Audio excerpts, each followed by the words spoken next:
प्रदूषण को और इस वातावरण को, जो बरसात की ठंडी गर्मी की जो वातावरण का निर्माण डिस्टर्ब हो रहा है, ये हमारे मानव प्राणी की हवस की देन से सब हो रहा है। हर एक व्यक्ति धनवान बनने की तरफ आगे बढ़ रहा है, बुद्धिजीवी नहीं बनना चाहता, सिर्फ धनवान बनना चाहता है। जितने पशु पक्षी जीव जंतु कीड़े मकोड़े की जनसंख्या बढ़ेगी, उतना ही इस धरती पे, इस भारत के ब्रह्मांड के अंदर, हमारी भारत की धरती के अंदर पर्यावरण का निर्माण बनेगा।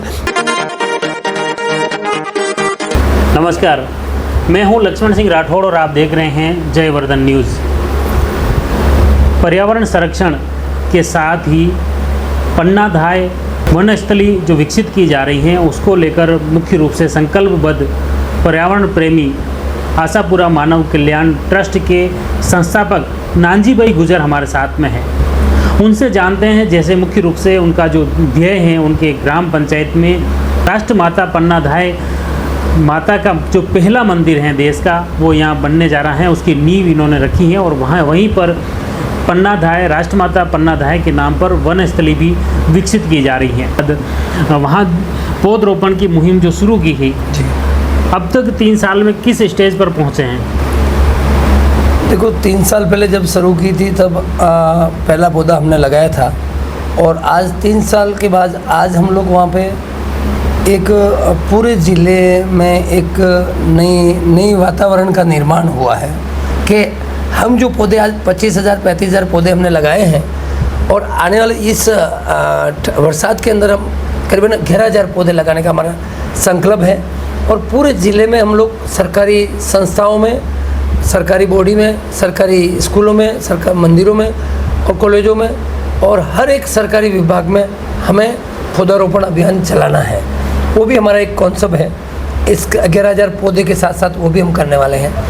हम यही यहाँ राजसमंद डिस्ट्रिक्ट के सभी पर्यावरण प्रेमियों से निवेदन और आग्रह करते हैं कि अवश्य आप कालीजर पंचायत, कुमलगढ़ तहसील, गंगा सागर गाँव एक बार राष्ट्रमाता पन्नाधाय वनस्थली पे विज़िट कीजिए, और विज़िट करके जो हमारे कार्य करने की जो क्षमता है, जो कार्य करने की हमारी जो विचारधारा है, जिस विचारधारा से हमने कार्य चालू किया था और जिस विचारधारा से हम लोग कार्य पूरा कर रहे हैं, वो सब आपको देखने को मिलेगा। 100% जो चीज़ आप प्रैक्टिकली आकर देखेंगे, विजिट करके देखेंगे, वो एक अलग अनुभव पैदा होगा, अलग एक संदेश आप लेके जाएंगे। आप सुनाई और समाचार के जरिए, मीडिया के जरिए देखेंगे, उसमें और फेस टू फेस देखने में, दोनों में बड़ा काफ़ी अंतर आता है। मुख्य रूप से पर्यावरण संरक्षण और संवर्धन के साथ पौधरोपण की बातें कई वर्षों से चली आ रही हैं। इसके लिए शासन प्रशासन भी लगातार प्रयास करता रहा है, लेकिन लोग अब तक पर्यावरण के प्रति इतने जागरूक नहीं हुए हैं। क्या कारण मानते हैं? आज का युग जो है हमारे युवाओं को एक हवस की तरफ लेके जा रहा है। हमारी जो हवस बढ़ती जाती है ना, हमें ये चीज़ प्राप्त करनी है, हमें टीवी प्राप्त करनी है, हमें गाड़ियाँ प्राप्त करनी है, हमें फॉर्च्यूनर प्राप्त करनी है, हमें मर्सिडीज प्राप्त करनी है, हमें बंगला, बड़े से बड़ा बंगला बनाना है गांव में। ये जो हमारा हवस है ना, ये हमारा हवस इस दुनिया को धर्म संकट में डाल रहा है। इस प्रदूषण को और इस वातावरण को, जो बरसात की ठंडी गर्मी की जो वातावरण का निर्माण डिस्टर्ब हो रहा है, ये हमारे मानव प्राणी की हवस की देन से सब हो रहा है। बिल्कुल, ये हालात उत्पन्न हुए हैं अभी पिछले महीने ही, मतलब इसी महीने में तो कहूँगा कि जो हीट वेव के हालात बने, जो जिस तरह की गर्मी पड़ी देश में, वो सारे रिकॉर्ड देश के तोड़ दिया। दिल्ली में भी 52% तक पहुंच गया था तापमान।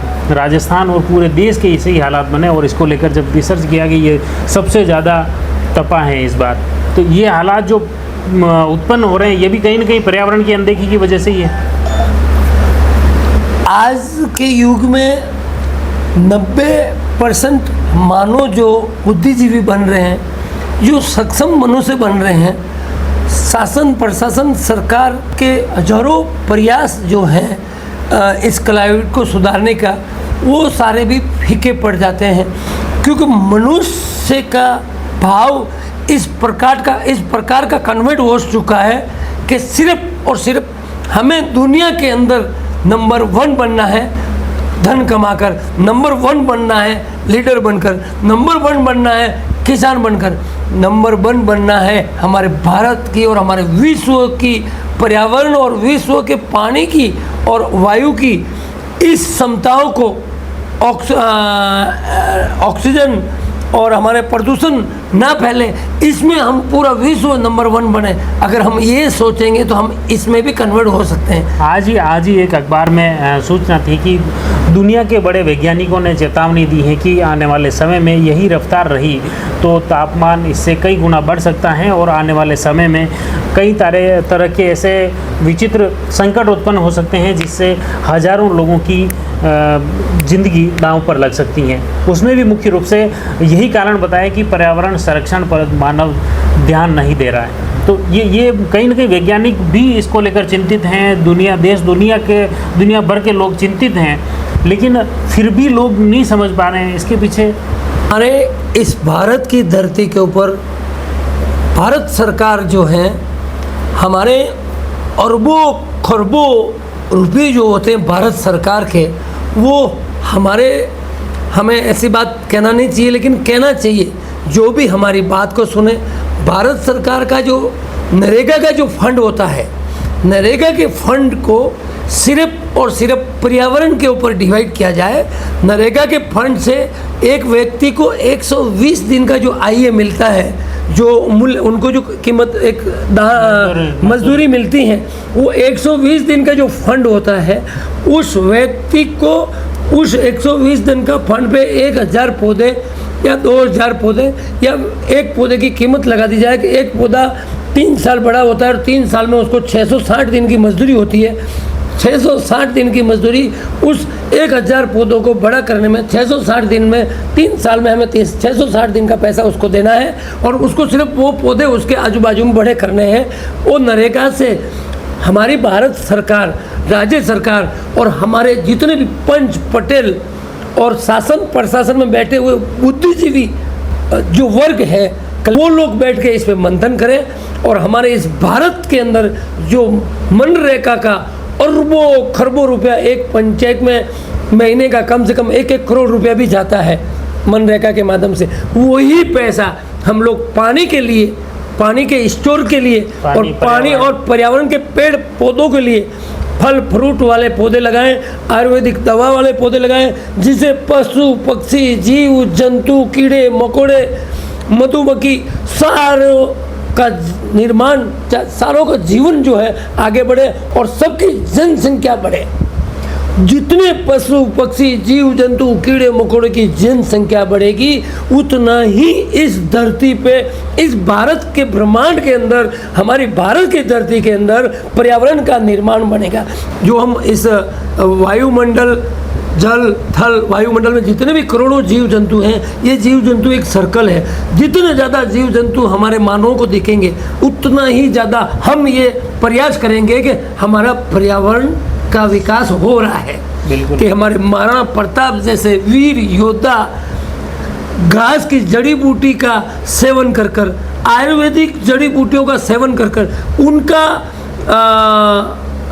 रस और उनका भोजन और उन्हीं का वो रस पीकर उन्होंने अपने साम्राज्य को बचाया, अपने साम्राज्य को लड़ा, इतनी ताकत से लड़ा।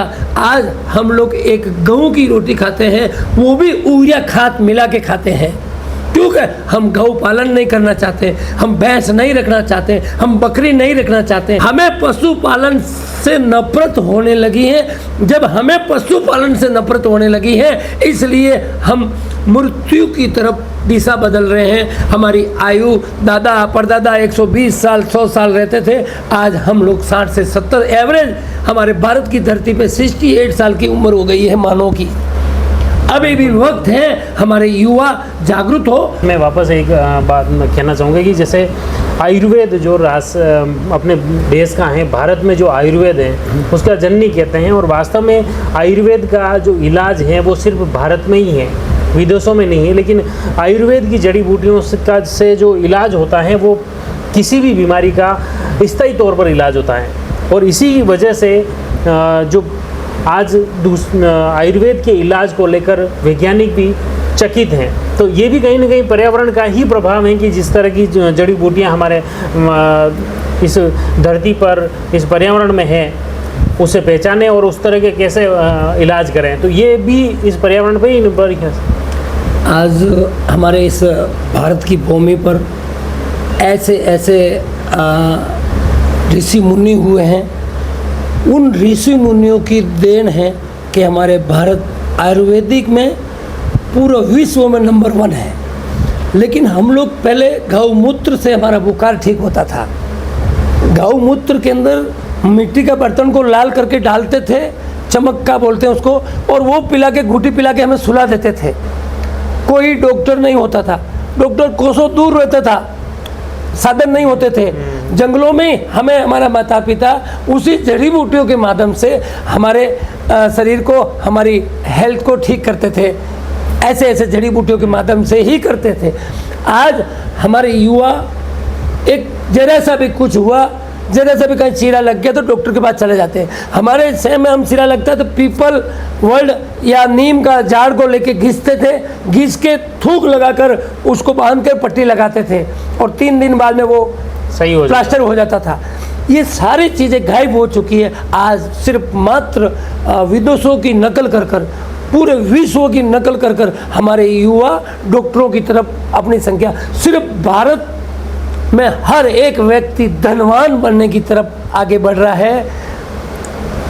बुद्धिजीवी नहीं बनना चाहता, सिर्फ धनवान बनना चाहता है। हमारा भारत भी धनवान की तरफ अपनी दिशा मोड़ चुका है। आज भी वक्त है भारत के युवाओं के बीच में कि हमारी परंपरा को देखते हुए हम ऐसा कुछ कार्य करें कि हमारा भारत विश्व गुरु पर्यावरण के अंदर और आयुर्वेदिक के अंदर और योगा गुरु के अंदर हमारा भारत हर एक नाम के आगे विश्व गुरु कहलाए। जैसे पिछले 5-7 साल पहले जो शुरुआत की थी कि किस तरह से पर्यावरण के प्रति लोगों को जागरूक करूं, इसके लिए आपने गुजरात से राजस्थान तक यात्रा निकाली, रथ यात्रा निकाली, लोगों को पौधे भी वितरण किए, राजसमंद जिले में भी वितरण किए, मेवाड़ में वितरण किए। तो क्या वो अभियान जो आप अब सिर्फ एक ग्राम पंचायत तक सीमित किया है, इसके पीछे क्या वजह मानते हैं? क्या जागरूक ताकि जो अभियान आपने शुरू किए थे उसके कोई सार्थक परिणाम नहीं मिले?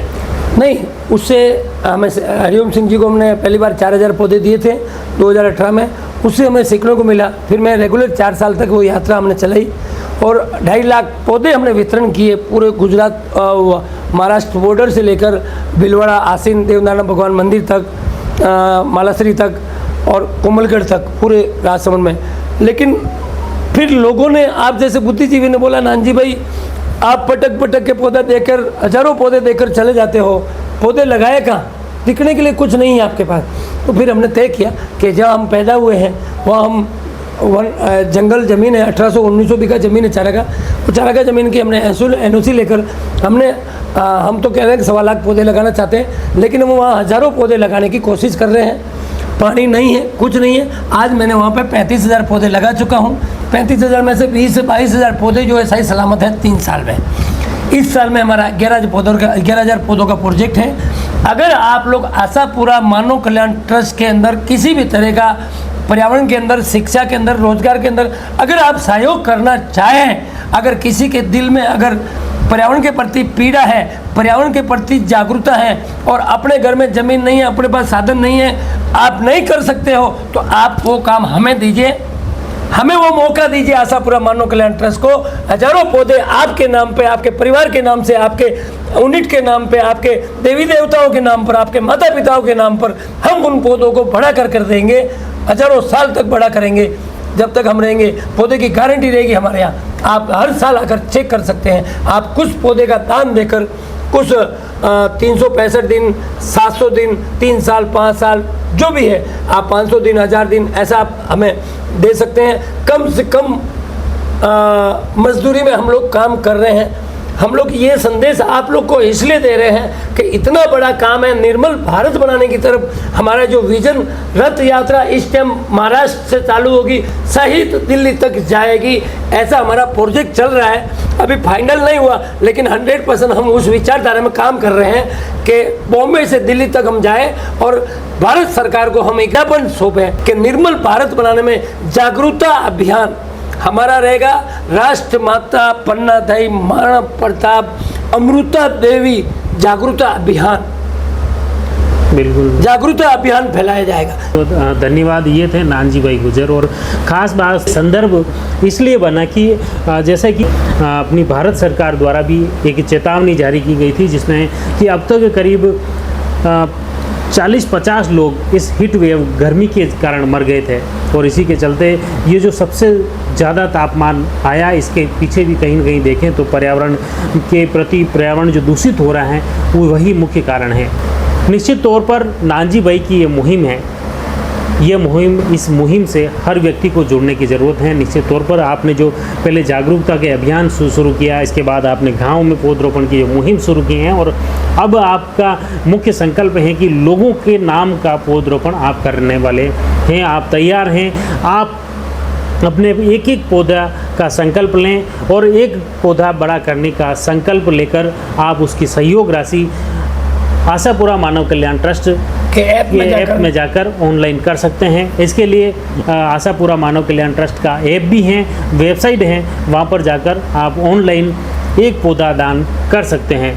उस पूरे पौधे को लाइफ टाइम बड़ा करेंगे और इसका संकल्प आशापुरा मानव कल्याण ट्रस्ट के सभी कार्यकर्ताओं ने ले रखा है। इसकी बराबर मॉनिटरिंग आप खुद ऑनलाइन भी कर सकते हैं और फिजिकल तौर पर कालिंजर ग्राम पंचायत मुख्यालय पर पहुंचकर भी देख सकते हैं। निश्चित तौर पर बहुत ही अच्छी बेहतरीन पहल है पर्यावरण संरक्षण संवर्धन की। इसमें आम जन को जुड़ने की ज़रूरत है। आप जुड़े रहिए जयवर्धन न्यूज़ के साथ। धन्यवाद।